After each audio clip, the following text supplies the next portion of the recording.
Bienvenue dans ce 4e chapitre de notre formation sur les bases de l'administration sous Linux. Aujourd'hui, nous parlerons des utilisateurs et des droits d'accès aux fichiers. Sans plus tarder, découvrons le programme de la vidéo. Dans un premier temps, on parlera de l'organisation des utilisateurs. Ensuite, on parlera des droits d'accès aux fichiers. Et enfin, on passera au cas pratique. Comme dit dans le chapitre précédent, Linux est un système multi-utilisateur. Cela signifie que plusieurs utilisateurs peuvent utiliser le système d'exploitation en même temps. Bien sûr, pour que cela puisse être possible, il est important d'avoir une certaine organisation parmi les utilisateurs. Toutes les informations concernant les utilisateurs sont stockées dans un fichier nommé passwd. On y trouve le nom des comptes utilisateurs, les mots de passe chiffrés bien sûr, les répertoires de connexion et j'en passe. Comme dit plus tôt, il existe une certaine organisation parmi les utilisateurs sous Linux. Il existe un utilisateur qu'on appelle encore super utilisateur qui a tous les droits sur votre système. Il s'agit de l'utilisateur root. L'utilisateur root a tous les droits. Il peut tout modifier et tout supprimer sans difficulté. Par défaut, ce compte est désactivé sous les distributions Linux et je vous conseille de ne pas y toucher.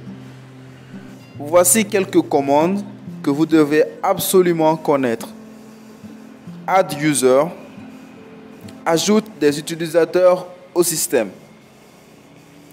Passwd, modifie les mots de passe des comptes utilisateurs. Del user, retire les utilisateurs du système. Et enfin, add group, ajoute des groupes au système. Qui dit plusieurs utilisateurs, dit aussi plusieurs propriétaires de fichiers. Chaque utilisateur a son dossier personnel et donc la modification des différents fichiers ne peuvent se faire que par les propriétaires. Et encore une fois, je précise, l'utilisateur root peut modifier n'importe quel fichier sur votre système. Les droits d'accès définissent la possession d'un fichier ou d'un répertoire à un utilisateur ou à un groupe d'utilisateurs. Ainsi, il existe 3 droits d'accès sur Linux. Le droit de lecture, read, le droit d'écriture, write, et enfin le droit d'exécution, execute. Bien évidemment, il est possible de modifier le propriétaire ainsi que les droits d'accès à un fichier. Dans ce cas pratique, nous allons présenter dans un premier temps les utilisateurs et les propriétaires de fichiers. Et on finira avec la création d'un utilisateur et la manipulation des droits d'accès à un fichier. Comme vous pouvez le voir, actuellement, on est connecté en tant que l'utilisateur AfroLinux. Et nous sommes dans son dossier personnel. On peut vérifier cela via la commande pwd. Voilà. Alors, sous Linux en général, quand on parle d'utilisateur, on parle aussi de groupe. Si le groupe d'un utilisateur n'a pas été spécifié à sa création, il est automatiquement affecté à son propre groupe. Dans notre cas, l'utilisateur AfroLinux se trouve dans le groupe qui porte le même nom. On peut retrouver la liste de tous les utilisateurs du système en affichant le contenu du fichier passwd. On fait cat et ensuite on précise le répertoire du fichier /etc/passwd. Voici donc la liste de tous les comptes utilisateurs de ce système. La majorité de ces comptes sont réservés au système, raison pour laquelle on ne les retrouve pas dans l'interface graphique. Parmi tous ces comptes, il y en a un qui est très spécial. Il s'agit du compte route. Alors, il est fortement déconseillé de se connecter à ce compte pour des raisons de sécurité. Par la suite, nous verrons qu'il existe des commandes qui ne peuvent être exécutées que par l'utilisateur root. Mais grâce à la commande sudo, on a la possibilité d'agir en tant que root. Donc, les commandes seront exécutées comme si on était connecté au compte root. On va reprendre notre dossier pratique via la commande cd. Ensuite, on affiche le contenu du dossier avec ls-l-ah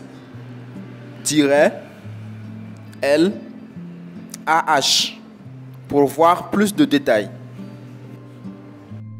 Comme vous pouvez le voir, on a ici l'utilisateur qui a créé le dossier, donc le propriétaire du dossier, et ici le groupe auquel il appartient. Et à l'extrême gauche, nous avons les droits d'accès aux différents fichiers et dossiers.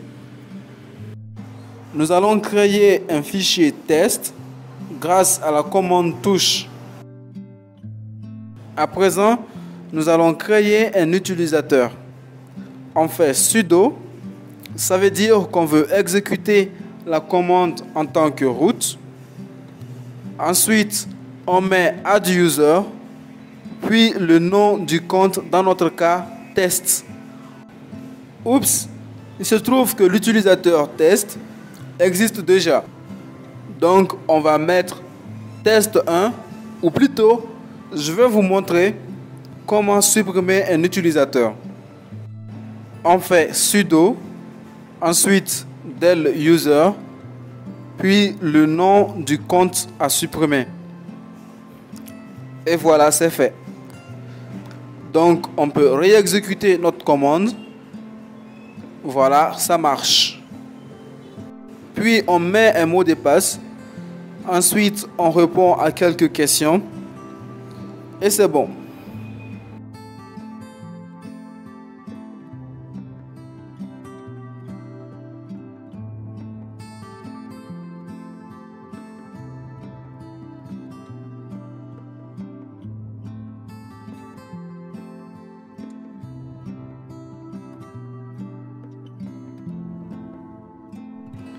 Il est possible de changer les droits d'accès à un fichier. On fait chmod suivi du code permission en numérique. Je mettrai la liste des codes en description de la vidéo. Puis on précise le fichier. Et comme vous pouvez le voir, les droits ont été modifiés avec succès. Passons à la modification du propriétaire du fichier test. On fait chown suivi du compte du nouveau propriétaire et on précise le fichier en question.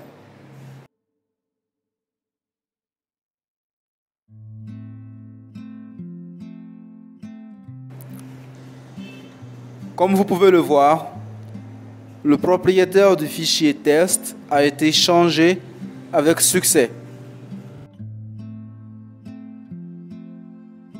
Voilà, c'est la fin de ce 4e chapitre. Je vous donne rendez-vous au prochain chapitre qui portera sur les éditeurs de texte sous la console. Merci pour votre attention. À la prochaine.